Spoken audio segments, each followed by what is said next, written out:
saikolojia ikoje, mmejiandaaje kuelekea mchezo dhidi ya JKT Tanzania? Karibu sana. Asante. Kwanza sisi kama wachezaji tuko tayari kwa mchezo wa kesho na tumeweza kujiandaa vizuri kama mwalimu alivyosema. Baada ya mchezo wetu wa juzi, baada ya kuisha tuweza kurudi kambini kuweza kujiandaa na mchezo huu. Tunatarajia mchezo hautakuwa rahisi kama mwalimu alivyosema, kutokana na ratiba yetu jinsi ilivyo na michezo yetu jinsi ilivyo. Kwa hiyo kama wachezaji tumejiandaa vizuri kupokea mbinu za mwalimu na ambazo ametuelekeza ili kuweza kuzitumia katika siku ya kesho. Swali kwa mchezaji. Swali kwa mchezaji. Swali mchezaji.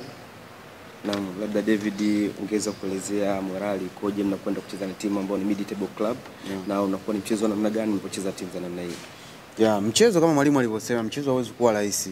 Kama raundi ya kwanza mchezo ulikuwa mgumu, na hasa saizi ukizingatia michezo ni ya mwisho, kila timu inajizatiti kufanya vizuri. Kwa hiyo tunajua kabisa mchezo hauwezi kuwa rahisi, lakini sisi kama Simba tunataka pointi 3. Kwa hiyo lazima tuoneshe ukubwa wetu, lazima tucheze kwa kujituma, tucheze kwa ufanisi mkubwa, tucheze kwa kutumia nafasi ambazo zitapatikana. Kwa hiyo sisi tumejiandaa vizuri kuweza kupata matokeo ya ushindi. Labda neno lolote kwa mashabiki na uongozi kuelekea mchezo hapo kesho?